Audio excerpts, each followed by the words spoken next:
Entonces nos habíamos quedado que íbamos a revisar esto desde la clase pasada, ¿no? Entonces, al conjunto de probabilidades para cada uno de los resultados y eventos de un espacio de muestreo lo vamos a denominar distribución de probabilidad. ¿Vale? Ahorita vamos a ver cómo, ¿no? Y una función distribución de probabilidad que corresponde con la función de probabilidad P, que está definida por el espacio de muestreo, va a ser una función f en los reales, que va a tener valor f de t, ¿no? Y va a estar definida como la probabilidad de que un resultado sea menor o igual a t, para todo t en los reales. O sea, esta función, si nos damos cuenta, como está agarrando todos los valores antes del t, va a ser una función monótona creciente. ¿Sí estamos de acuerdo?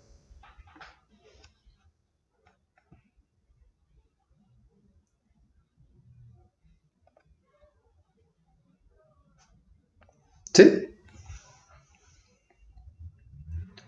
Ahorita al final de estas diapositivas pues hay una grafiquita.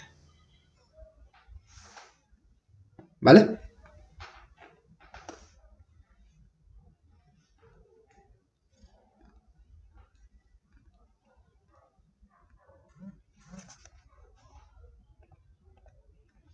Y bueno, para dejarlo más claro, escribimos a f explícitamente relacionado con una probabilidad. De esta forma, ¿no? O sea, f de t va a ser 0 si tau, bueno, tau o t, es menor o igual al resultado, al primer resultado que nos da el espacio de muestreo discreto, ¿no? Entonces tenemos esta parte de la gráfica. Va a ser igual a P de A1 cuando tau está entre A1, incluyéndolo, y A2, excluyéndolo, ¿no? Como esto que está aquí.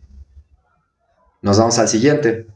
Como está tomando las probabilidades sumadas, la siguiente va a ser la probabilidad de el resultado A1 más la probabilidad del resultado A2. Si está entre el A2, el segundo resultado, incluyéndolo, y el tercero excluyéndolo, ¿no? Entonces por eso tenemos esta escalerita, ¿no? Y así nos vamos a ir hasta que llegamos al último resultado posible de nuestro espacio de muestreo, ¿no? Y en esta forma ya está ordenado, ¿no? De mayor a menor el primer resultado con el último. ¿Vale? Y esto, bueno, va a ser la suma de todas las probabilidades. Sabemos que está normalizado, entonces tiene que ser 1. Para todas las taus que son mayores o iguales al resultado más alto. ¿Sí? Y esta es nuestra función distribución de probabilidad. En general, las funciones distribución de probabilidad son, les digo, monótonas crecientes. Ya cuando veamos prueba continua, nos vamos a dar cuenta que lo que nosotros como físicos o en el lenguaje cotidiano le dicen distribución, realmente es una función densidad de una distribución. Aquí queremos hacer justo la aclaración, ¿no? ¿Está bien?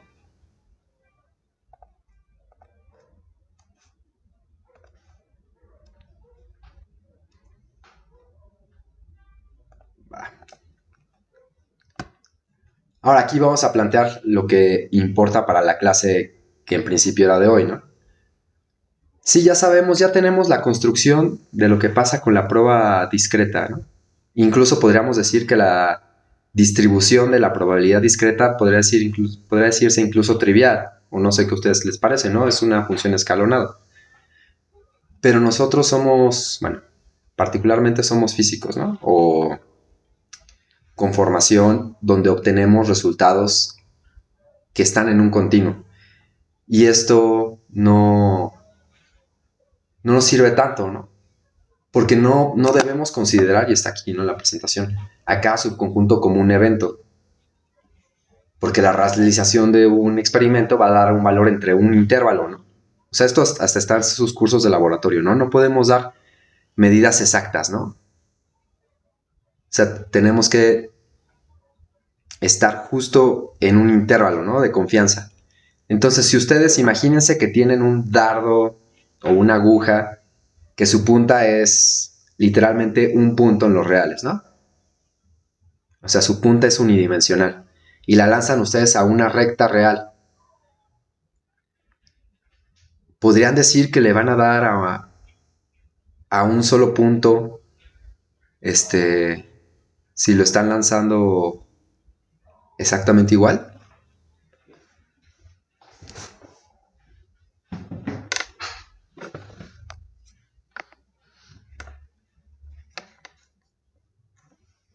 Es pregunta con truco, ¿no?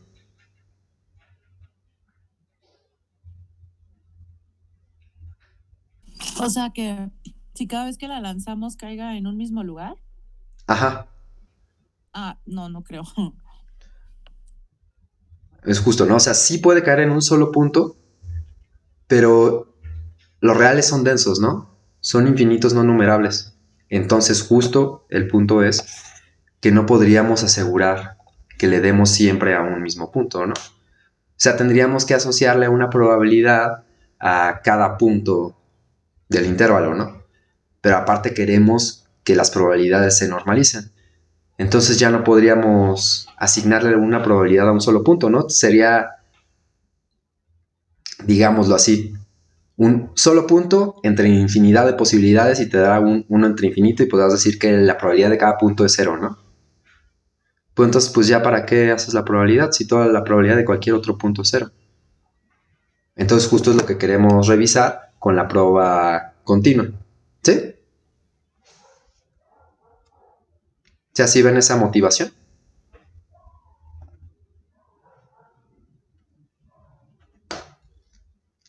Sí, Va. Entonces, pues fue justo la clase que sigue.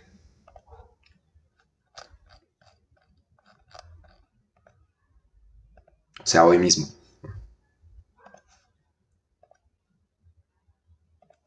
Dejen compartir la pantalla. Ok.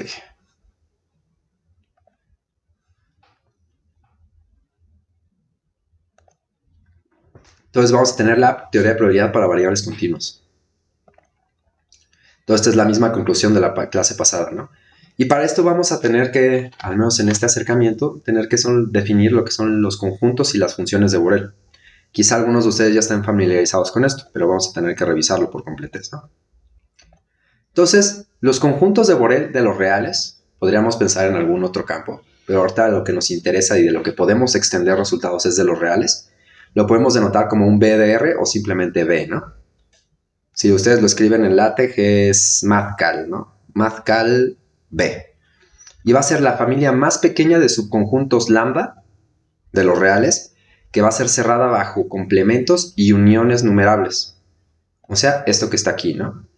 Un elemento de un conjunto de Borel, les digo otra vez, no tienen que confundirse. El que sea un elemento de un conjunto no nos niega que este pueda ser un conjunto, ¿no? Porque este es un conjunto de conjuntos, ¿sí? Entonces el elemento de un conjunto de conjuntos es un conjunto. ¿Hasta aquí vamos bien? sí, sí. Entonces aquí tenemos que es cerrada bajo complementos, ¿no? Si tengo un elemento de un conjunto de Borel, o sea, un conjunto, su complemento también debe ser elemento del conjunto de Borel. O sea, ya tenemos que es cerrada bajo complementos.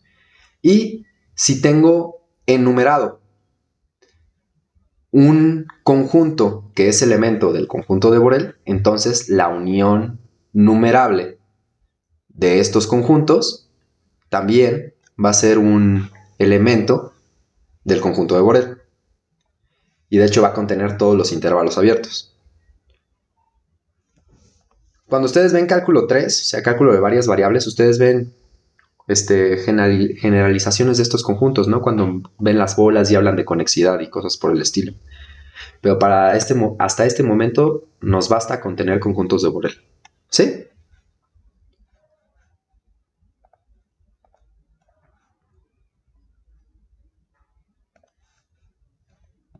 Y hay un corolario, no recuerdo si es teorema, este, que sigue luego de esta definición, ¿no? Se puede demostrar que los conjuntos de Borel también son cerrados bajo intersecciones numerables, ¿no? O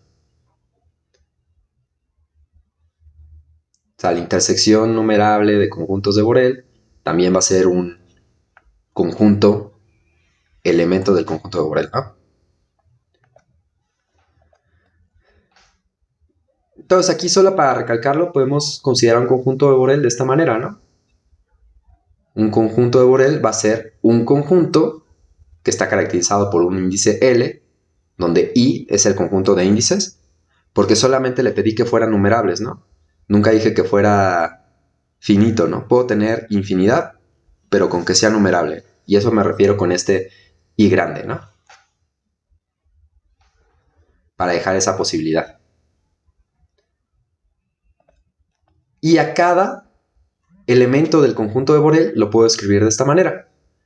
Un lambda L va a ser un A sub J que corresponde al L de la identificación de acá arriba, con un J pequeña en el conjunto de índices J. No necesariamente son el mismo, ¿no? Solamente este también puede ser finito o infinito, pero numerable. Y esto va a ser un escalar que está en los reales. ¿Sí? ¿Sí pueden ver esta como generalización?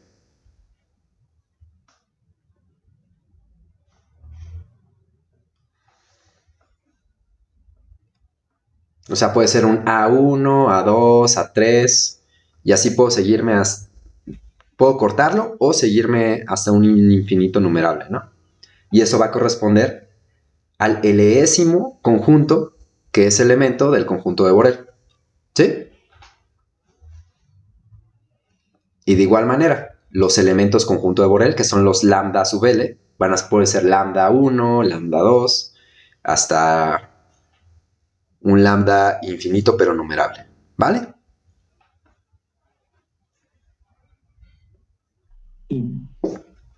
Ok. Y entonces lo que les decía, ¿no? Entonces podemos ver a un conjunto de Borel como un conjunto de conjuntos, ¿no? Este que es una 1, que corresponde con el lambda 1, este que corresponde con el lambda 2, y así. ¿Va?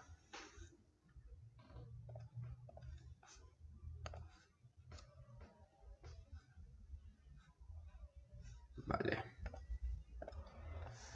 Entonces, ciertos ejemplos pueden ser los intervalos abiertos, semiabiertos, cerrados, conjuntos de un solo elemento. Todos van a ser conjuntos de Borel. Ahora, cuando los resultados, regresando otra vez a probar, ¿no? De un experimento estadístico forman un continuo, lo que ya mencionamos, ¿no? Tenemos problemas con asignar probabilidades a cada resultado, ¿no? Y que satisfagan la condición de normalización. No podemos darle a un resultado y dividirlo entre la infinidad de resultados. Y una manera de evitar este problema es asignar las probabilidades directamente a eventos y no a resultados. ¿Y cómo hacemos esto? Pues identificamos a cada evento, o sea, a un conjunto de resultados, con un conjunto de Borel y viceversa, ¿no? Cada conjunto de Borel va a tener relacionado un evento. Y de esta forma vamos a tener que la distribución de probabilidad va a ser descrita por una función de conjunto del conjunto de Borel al intervalo 0,1, incluyéndolo, ¿no? ¿Sí? ¿Sí pueden ver cómo estamos o cómo vamos a hacer esta conexión?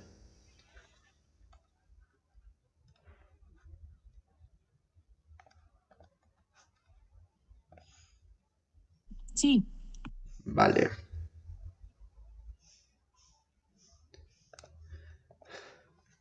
Entonces, generalmente la imagen de un conjunto de Borel bajo una función arbitraria no necesariamente es un conjunto de Borel. Y lo reverso, ¿no? El inverso de la imagen de un conjunto de Borel bajo F no es un conjunto de Borel, ¿no? Entonces tenemos que hacer las siguientes definiciones. Una función que va de los reales a los reales, decimos que es función de Borel justamente si su imagen inversa, definida de esta forma, es un conjunto de Borel, ¿no? O sea, la imagen inversa de un lambda, o sea, de un conjunto de Borel, va a ser un TNR tal que f de t está en mi conjunto, ¿no? En mi lambda. ¿Sí?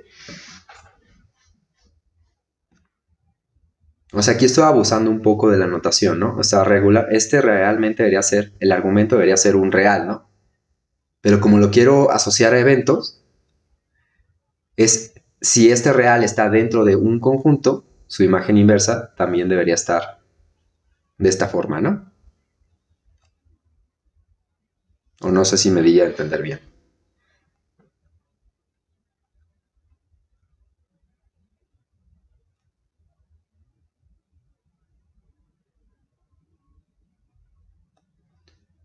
O sea, esta función es de los reales a los reales. Pero con esta notación me refiero a que me estoy tomando la imagen inversa de un subconjunto. ¿Sí? De los reales. Esta imagen de un subconjunto tiene que ser un t en R, tal que ahora sí, esta función f de t esté justo en un intervalo, ¿no?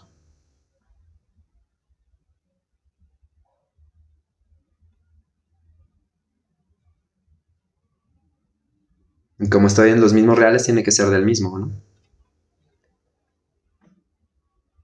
Entonces, como estos son subconjuntos, podemos pensarlo de esta manera, ¿no? Que si yo tengo... Ya más fácil pensar de subconjuntos sería como en un intervalo, ¿no? Entonces, que si yo tengo un resultado en un intervalo, o sea, digamos de este R, el de la derecha, y le aplico la función inversa, me debe quedar que esto está en el mismo intervalo, ¿sí?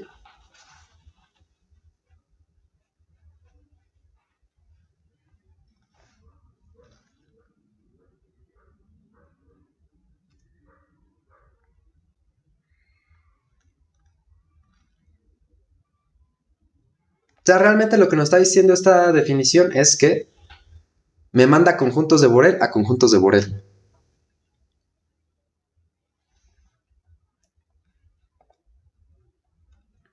Ahora, si tenemos una función compleja, decimos que es una función de Borel si tanto su parte real como su parte imaginaria son funciones de Borel. O sea, tenemos que verificarlo, ¿no? Y nos seguimos con esta definición. ¿Sí?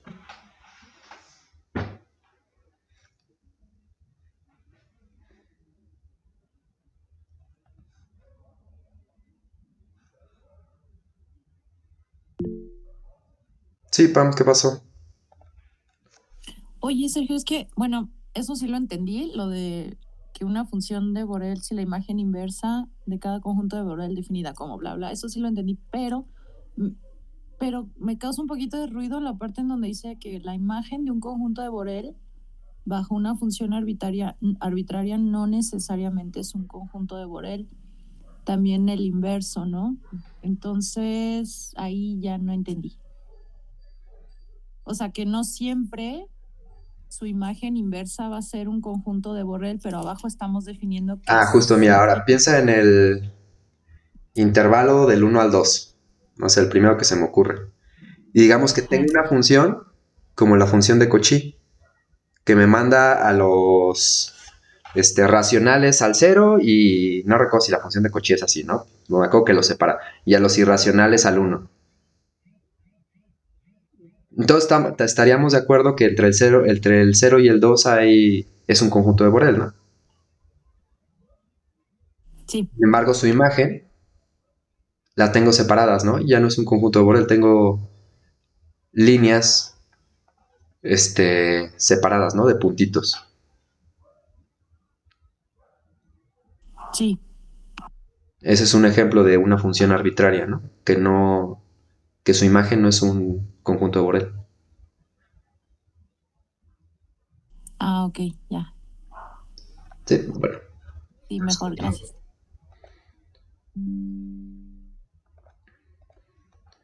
Ahora podemos definir una función característica. Va a haber algunas pruebas en su tarea sobre la función característica. Recuérdenme de subirle su tarea. De un conjunto de Borel lambda en los reales, denotada por xi de lambda, está definida de esta manera, ¿no? Un 1 si t está en lambda y un 0 si no lo está. Entonces, se fijan literalmente, ¿no? Nos va a caracterizar si un elemento sí está en un conjunto de Borel o si no lo está. ¿Sí?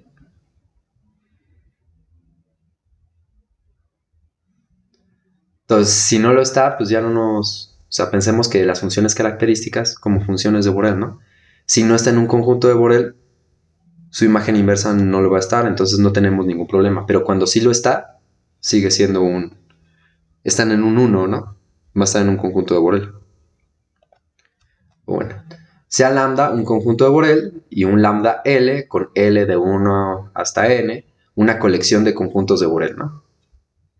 Disjuntos, o sea que su intersección es el vacío, ¿no?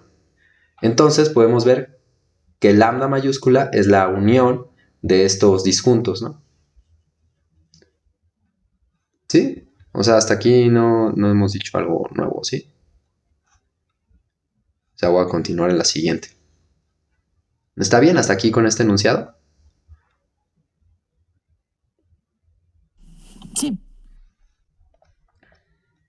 Y ahora pensemos en un conjunto arbitrario de números reales. Entonces, f de s, f sub s de tau, va a ser igual, ahora sí lo que les decía hace rato, ¿no? A la suma desde 1 hasta n, nada más porque esas fueron las etiquetas que le di, del conjunto arbitrario de números reales por la función característica dado del conjunto de Borel L de tau, ¿no? Entonces nos va a decir si está en este conjunto de Borel y ya podríamos poner el resultado. Hasta aquí con estos enunciados está bien.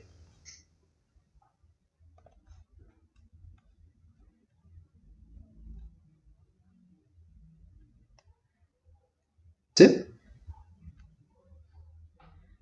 Esto es realmente una definición, ¿no? O sea, con lo que la segunda parte de la diapositiva anterior ya está, voy a definir lo que es una función simple, ¿no? Definida en el conjunto de Borel que contiene a estos subconjuntos, ¿no?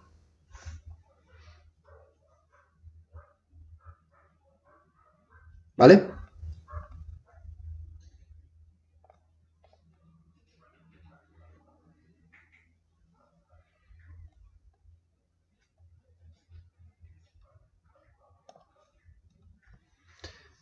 Ahora, podemos notar que una función simple podemos extenderla a todos los reales. Y realmente lo que significa esto es una suma ponderada de funciones características, ¿no? Son estas de aquí. Y como estas son funciones características, va a ser una función de Borel, esta función simple, particularmente o en general para los reales, ¿no? ¿Sí? Sí lo podemos ver.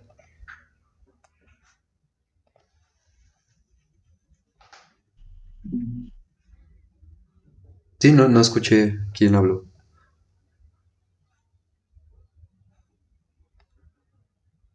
Ok. Ahora, con esto ya podremos empezar a definir lo que son las medidas de Lebesgue y de Lebesgue-Stieltjes. Entonces, vamos a pensar en una medida, no la medida que definimos en la clase de ayer. Vamos a pensar en una medida de conjuntos de Borel.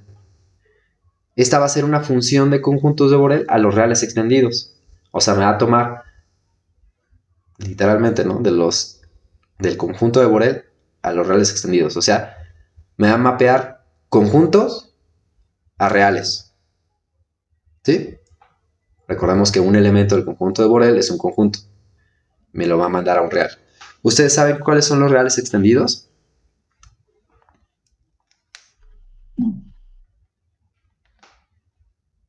¿No? Que no escuché a alguno de ustedes que lo quiera decir. Si lo sabe.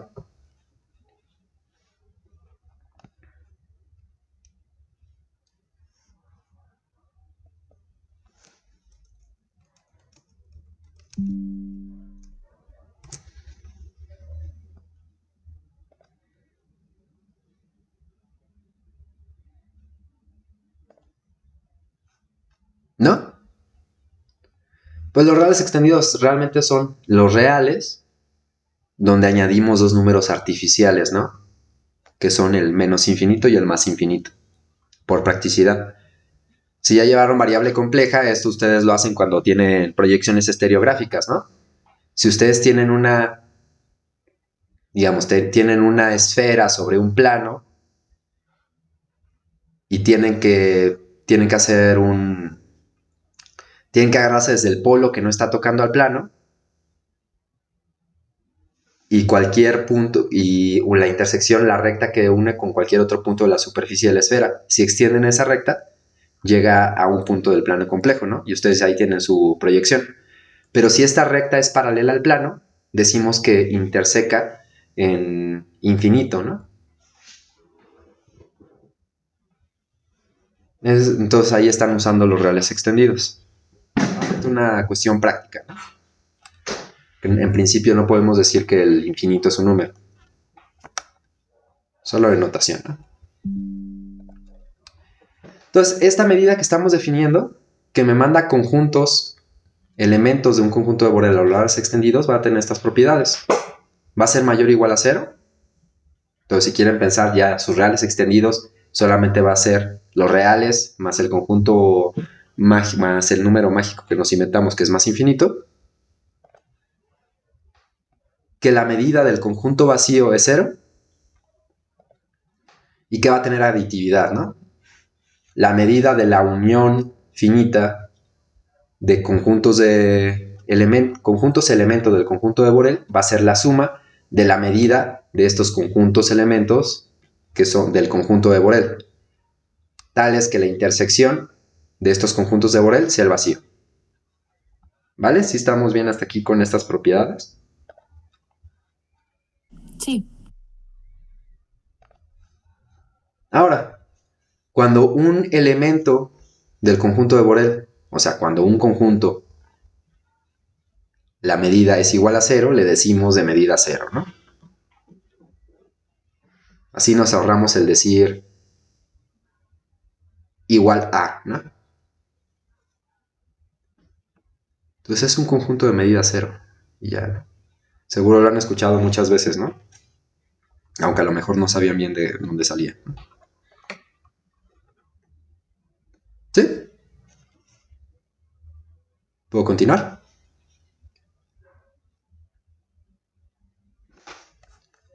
Vale. Ahora, la función que va a asignar una longitud a cada conjunto de Borel la podemos definir de esta forma, ¿no?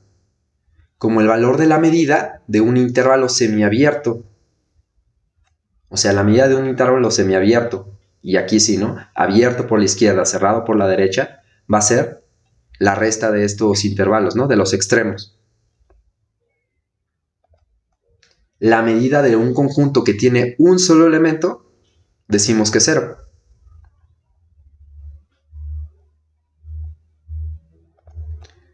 Y usando la propiedad aditiva, ustedes pueden demostrar, bien en su tarea, que la medida de un intervalo cerrado por ambos lados también va a ser la resta, o que la medida de un intervalo cerrado por la izquierda y abierto por la derecha también va a ser la resta de los extremos, y que la medida de un intervalo abierto también va a ser la resta de los extremos. Y literalmente, ¿no? La medida va a ser la función que asigna una longitud a cada conjunto de Borel. Y lo conocemos a esta medida definida de esta forma como la medida de Lebesgue en el conjunto de Borel. Y por practicidad, para no confundirnos con la medida que definimos en la clase pasada, a esta le vamos a poner m sub l, ¿no? De Lebesgue. ¿Vale?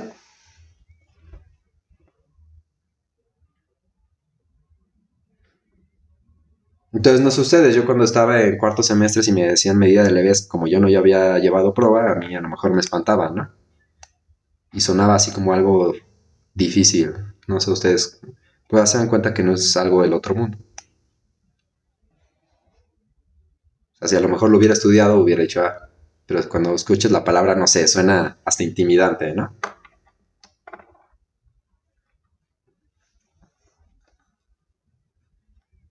Entonces, ¿puedo continuar?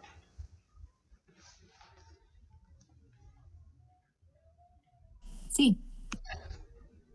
Ok. Entonces, ahora sí, como el ejemplo que le di hace rato a Pam, ¿no? Vamos a considerar el intervalo cerrado de AB en los reales, ¿no?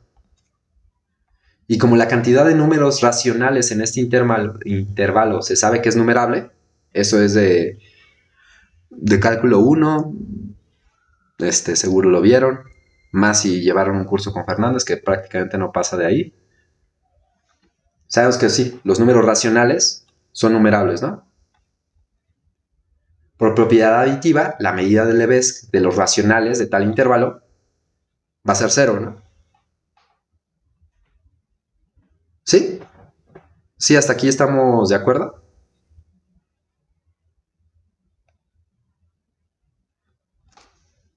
Porque realmente los racionales de este intervalo son puntitos aislados, ¿no?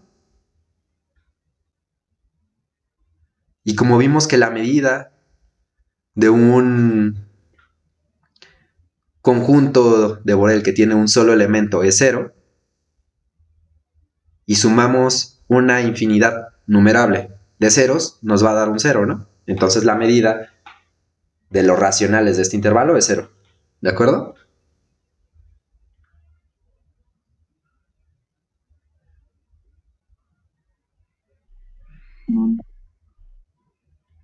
Sí, Jesús, es que no sé si dijiste sí o no.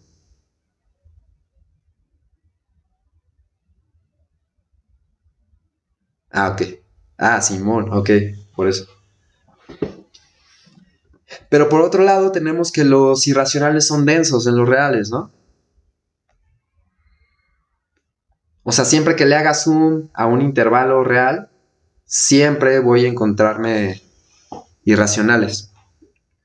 Entonces, la medida de Lebesgue, aquí me falta ponerle la L para el ejemplo, de este intervalo de los irracionales, a mí no me gusta poner la I de irracional porque esta notación se usa para campos y los irracionales no son un campo. Por eso le pongo como los reales menos los racionales, pero a eso me refiero con los irracionales. Va a ser justamente la resta de los extremos, ¿no? B menos A. ¿Sí? ¿Sí están de acuerdo con este ejemplo?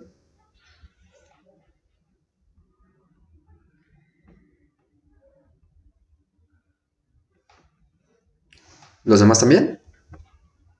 Que ya vi que contestó Pam, ¿no?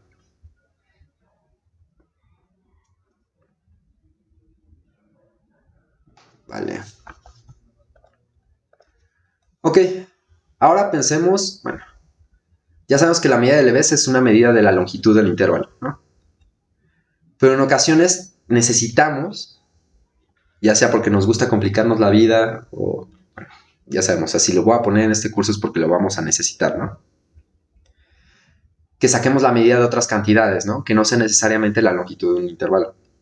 Entonces vamos a considerar una distribución de masa. Y aquí es como una distribución de masa a lo físico, ¿no? Ya saben de que en mecánica vectorial ponían su esfera y veían que si estaba distribuida uniformemente, solamente la masa total cambiaba por el radio, ¿no? Entonces, ¿cómo? Con la densidad. Y al final de cuentas está escrita de esta forma, ¿no? La masa total está definida por unidad densidad, que es mayor o igual a cero, y va a ser desde menos infinito hasta el argumento al que quiero evaluar de la integral, bueno, la integral de menos infinito al argumento de rho de tau prima, ¿no? ¿Sí? O sea, en el caso que les di la esfera, están en ¿cómo se llama? En geometría esférica, ¿no? Y ya no pasa de ser de menos infinito a infinito, ¿no? El R pasa de ser de cero a infinito, ¿no? Entonces, si ustedes tienen una recta real y tienen su masa distribuida ahí, pues pueden exponer de menos infinito a donde quieran medir la masa, ¿no? ¿Sí? Sí. Ok. Entonces, la masa en cualquier intervalo va a ser m de tau L', el lado derecho del intervalo, menos la masa de tau en L, ¿no? Y va a ser mayor o igual a cero. Y entonces podemos introducir una medida que represente esta masa del intervalo o de un solo punto. ¿Y cómo lo hacemos? Bueno, esta medida de este intervalo respecto a la masa que estamos definiendo acá arriba va a ser la masa evaluada en los extremos, ¿no? En lugar de solo poner los extremos, ponemos la masa evaluada en los extremos. ¿Sí está bien?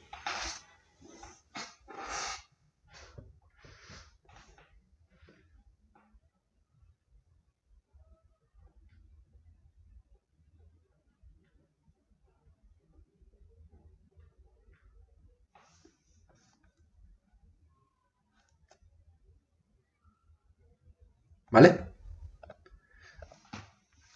Ahora vamos a considerar una función g de tau no decreciente y continua por la derecha. O sea, podríamos decir que es totalmente continua, ¿no? Lo que nos importa es de que no sea decreciente O sea, monótona creciente y continua por la derecha, ¿no? Así podemos tener más funciones de las cuales estamos hablando para que esto funcione, ¿no? Entonces definimos a una medida LS, G sobre todos los intervalos semiabiertos de esta forma, ¿no? Esta medida es lo que acabamos de poner como de inspiración de la masa, ¿no? Le evaluamos la función, que es la función generadora de esta medida, en los extremos. ¿Sí? O sea, literalmente es una definición, pero ¿estamos bien hasta aquí?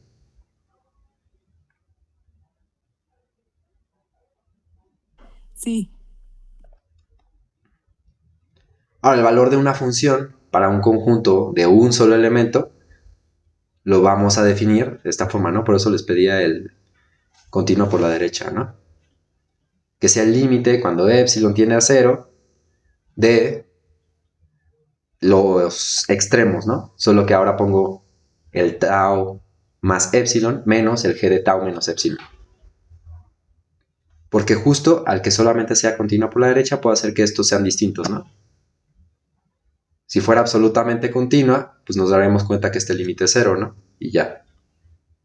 Pero puede ser el caso en el que justo estos dos límites, tanto por la derecha como por la izquierda, no lo sean, ¿no?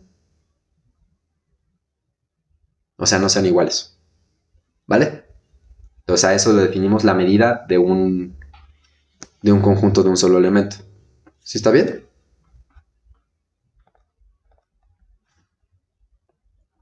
Sí, Sergio, nada más una cosa. Entonces, esos límites del conjunto monoelemental, o sea, ¿estás ya diciendo que son distintos? Sí, ¿no? No necesariamente depende de la función.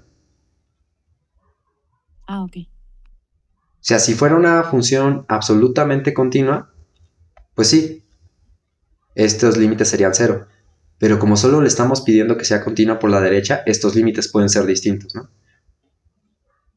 Ya, justo sí, sí, gracias. Y bueno, esta función extiende la función de un conjunto a todos los conjuntos de Borel y produce una única medida de los conjuntos de Borel. Nada más como información adicional, ¿no? A esta medida, por algo le puse LS, ¿no? Le denominamos como medida de Lebesgue-Stieltjes, generada por una función g, ¿no? O bien pueden decir que g es la función generadora de la medida de Lebesgue-Stieltjes, ¿vale?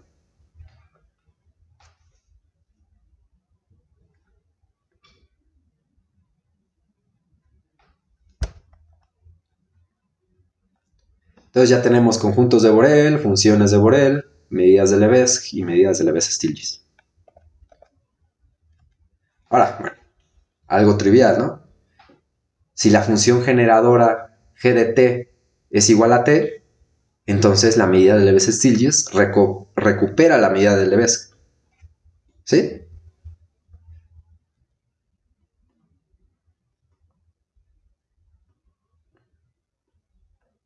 ¿Sí lo ven?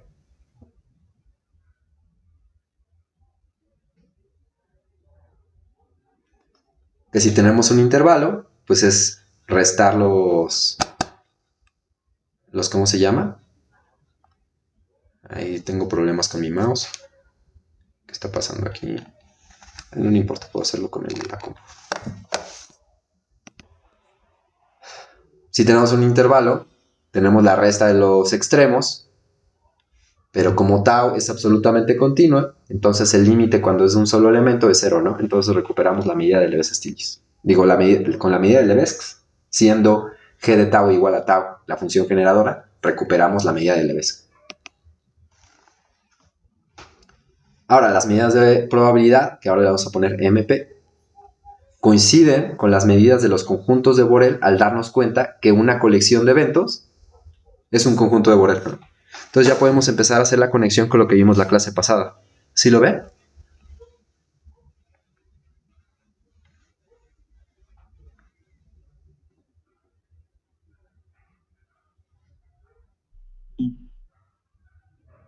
O sea, utilizamos el defecto de la teoría para poder construir una teoría sin defecto, ¿no?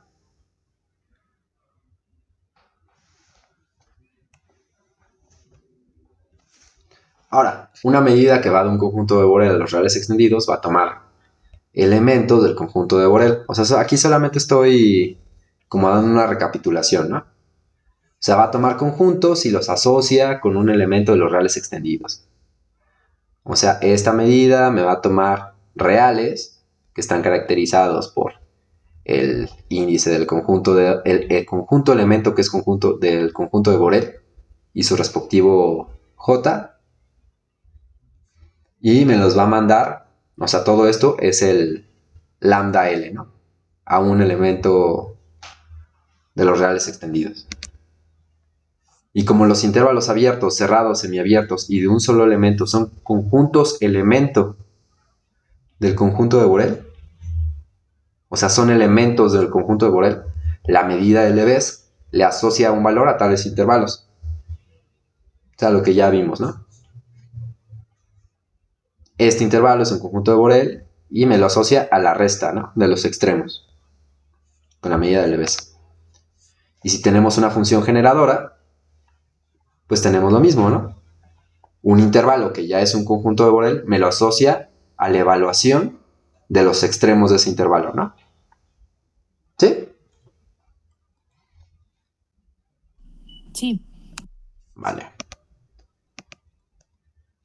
Entonces, ya estamos preparados para ver integrales que son más útiles, o a lo mejor no más útiles, pero que sirven para casos para los cuales las integrales de Riemann no son suficientes. Y esas integrales van a ser las integrales de Lebesgue y las integrales de Lebesgue-Stieltjes. Y esas las vamos a ver en la siguiente clase. ¿Tienen alguna duda de la clase de hoy, de la clase pasada?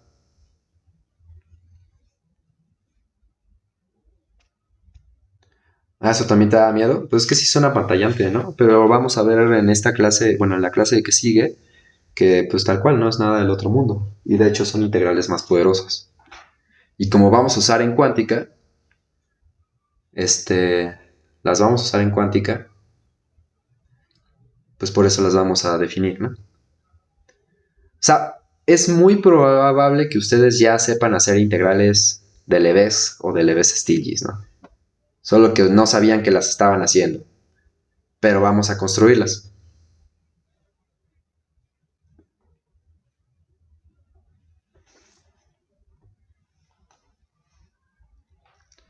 O sea, seguramente en sus clases de cálculo 2 les metieron el gol y les dijeron, es que esta es una discontinuidad removible, entonces podemos hacer la integral, ¿no? A la Riemann. ¿Sí les dijeron eso alguna vez?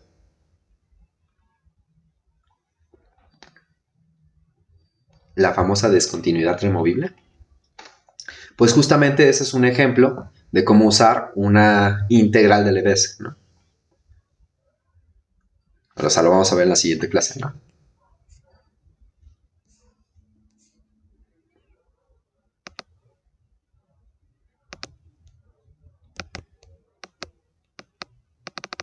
Ah, ya no fue mi compu, no fue mi mouse lo que falló.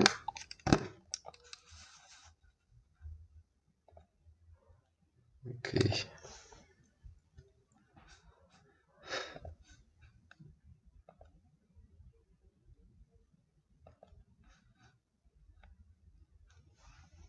Listo, chicos, pues es todo. Nos vemos mañana.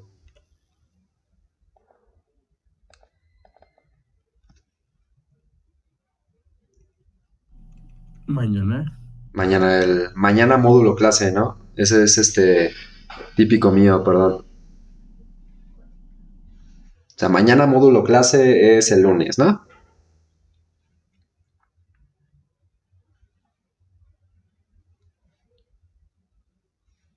Gracias, Sergio. Nos vemos. Nos vemos, cuídense, bonita noche. Gracias, profe. Hasta luego. Hasta luego.